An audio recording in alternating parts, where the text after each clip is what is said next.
G'day leaders. Have you ever felt tired and not able to perform to your peak? In this podcast, both Michelle and I were exhausted, but we decided to do one anyway on the concept of riding the wave. So only trying to do the maximum when your energy is at the right level and giving yourself the opportunity to have a break when you're not, plus other things. Enjoy. Why did it count backwards? I know that we're now recording. What? Hello, Captain. What I Come fly with me. Let's fly away. What are we going to talk about?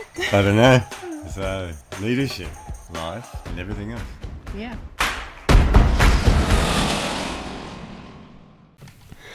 And we're barely alive.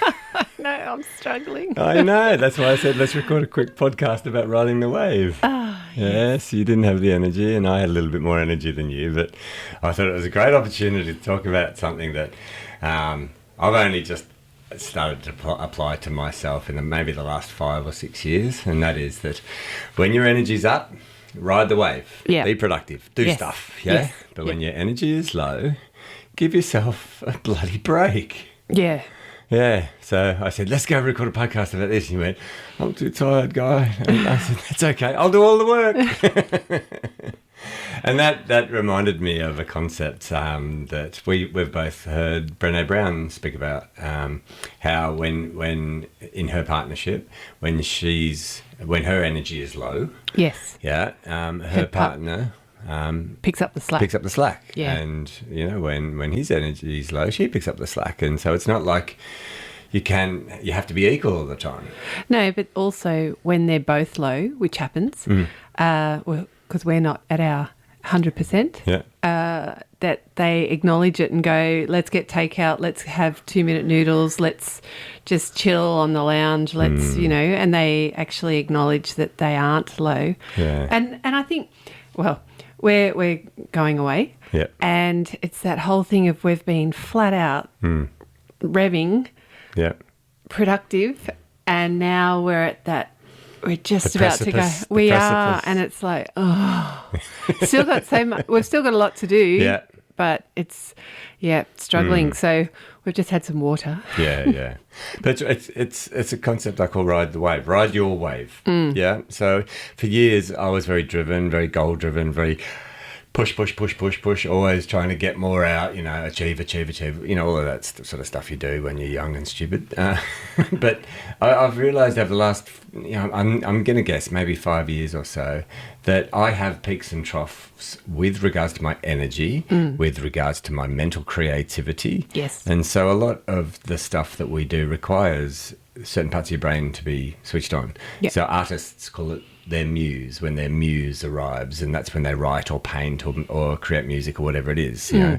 And I've noticed that my creative energy, my logical energy, all of the different types of thinking that I have to use in different areas of work, etc., they come in waves, and I'm starting to become very conscious of those waves, and so that I'm not pushing myself, not trying to achieve things in low periods. Yeah, I think I'm now thinking back to times when I've needed to potentially study, say for a sim or something, and I become the most prolific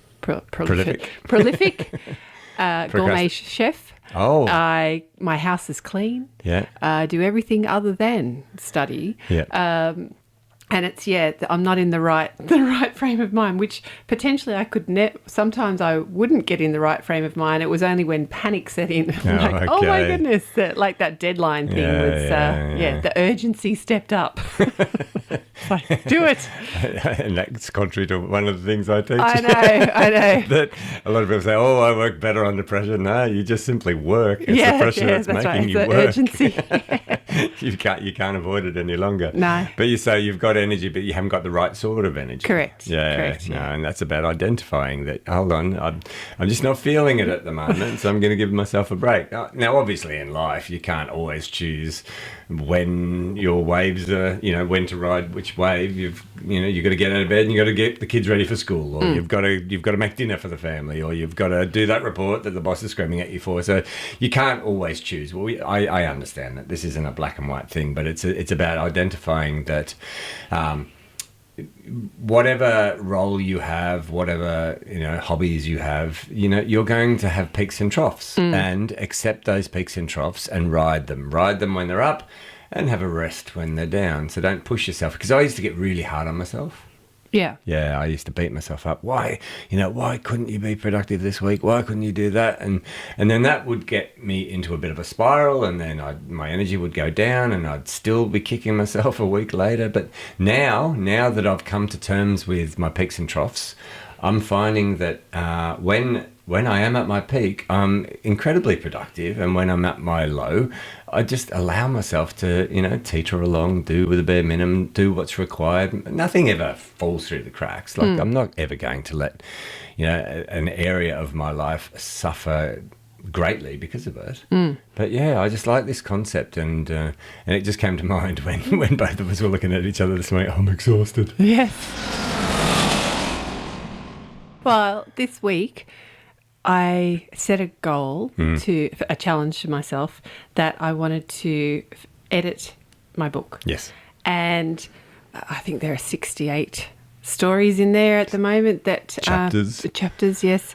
And I was feeling today a bit like, I didn't complete it. I did 25, which fell short of the 68. However, I've done 25, which is, I now have to go, I've done 25, which is pretty good in a week. But I ran out of, I just Thinky couldn't. juice. Yeah, I couldn't. I'm like, no.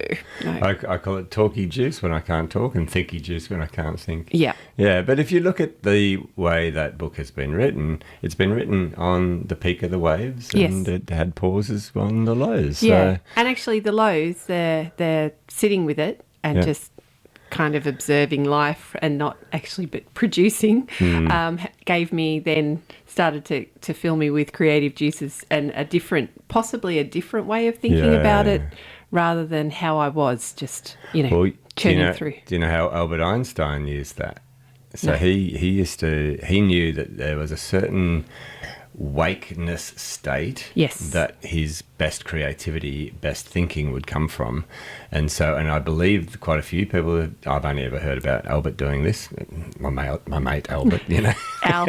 Al. Yeah, how'd you know that? That's what I call him. Anyway, he used to have naps, right, in his office. He'd hold his keys in his hand. Yeah. He would lie down on his credenza, or is that a word, credenza? No, isn't that a sideboard, a credenza? Yeah, okay. What's a sofa? Chaise like lounge? A chaise lounge. He would lie down on his couch, basically have his hand hanging over the edge of the couch over a saucepan. And so he'd start to go to sleep, but then as he fell into, he's just about to fall into deep sleep, his hand would open, the keys would drop, they'd make a big sound, they'd wake him up. He'd then get up, and in that state, he came up with his best ideas. I hope it was Albert Einstein. That's what I read on the internet, and everything on the internet is true. But it's about you knowing your peaks and troughs, and when do you perform at your peak? What do you need to do? Yeah. Yeah, like at the moment, I'm getting up early in the morning. The first thing I do is have a cold shower to wake myself up.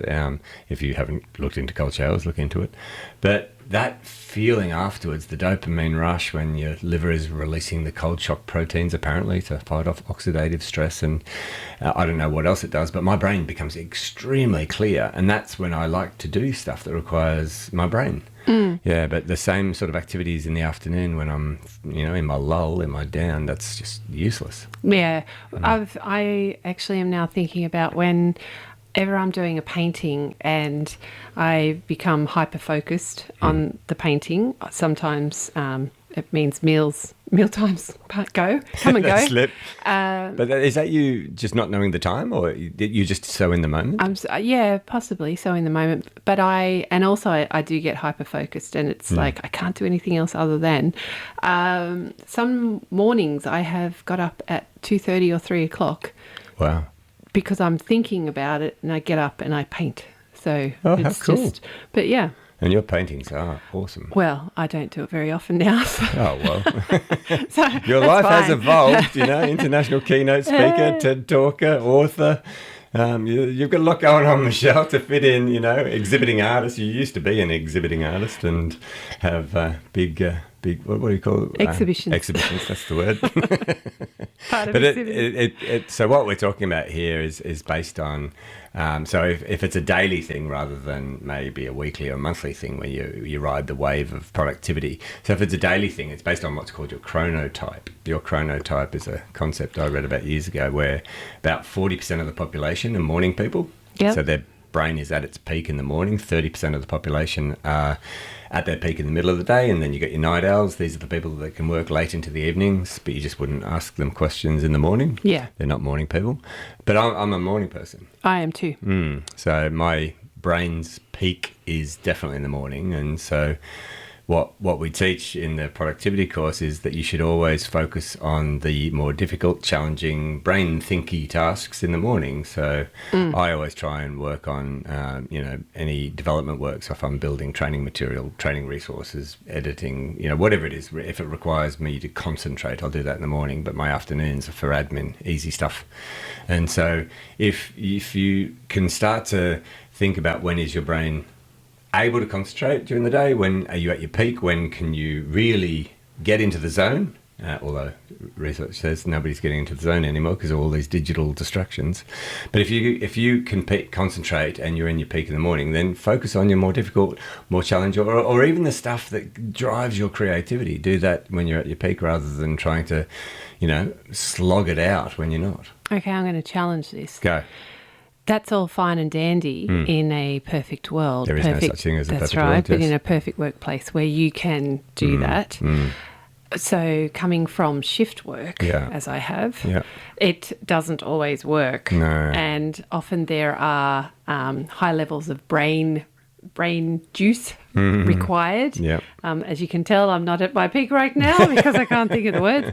But that you've got to be on. So what did you do? You're a pilot. You're flying internationally. You've got people behind you who you're responsible for. What do you do in those situations then? Well, we were taught to, your coffee naps. So that's the adenosine in your brain, which is like the filter, the cotton wool. If you have a coffee and then have a nap straight away, potentially when you're low workload, then 20 minutes is all you need.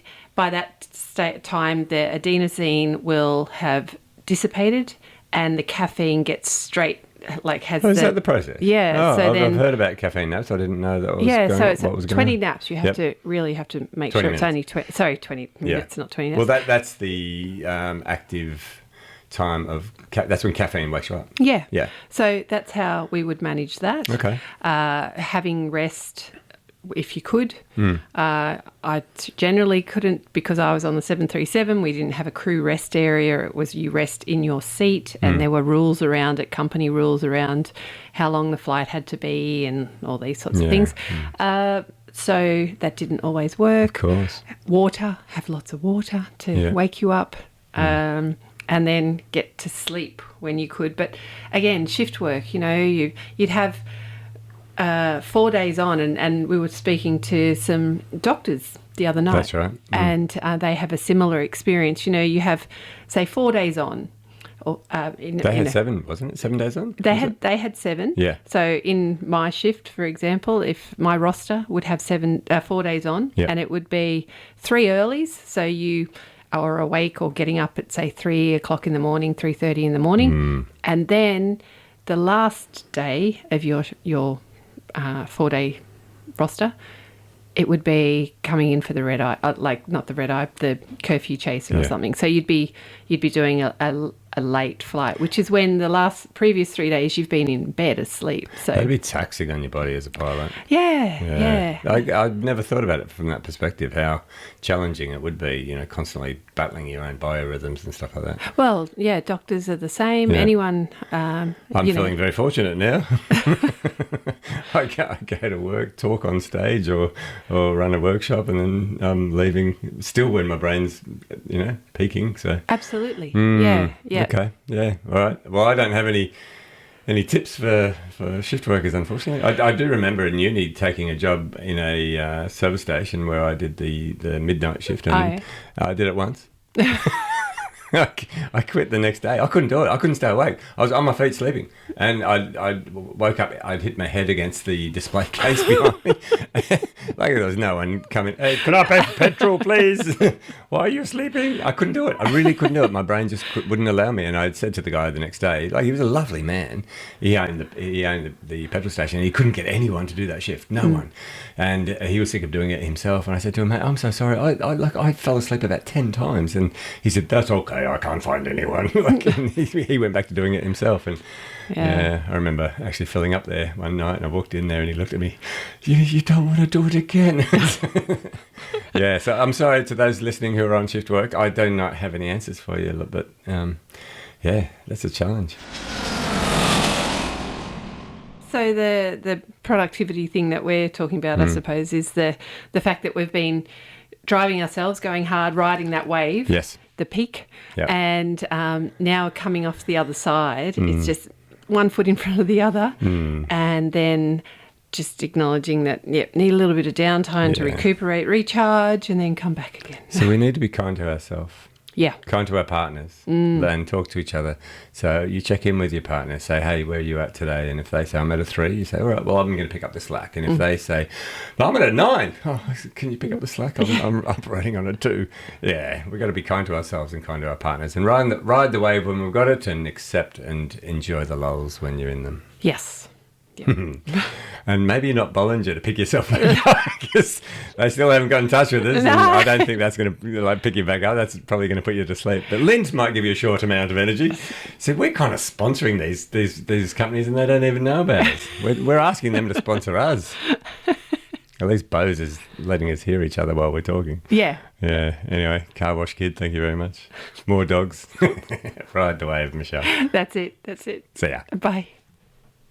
Well, that was fun. That was fun. You're such a clown. The clown captain. Lady captain. There we go. And who's going to listen to this? Maybe our mums. Thanks, Mum.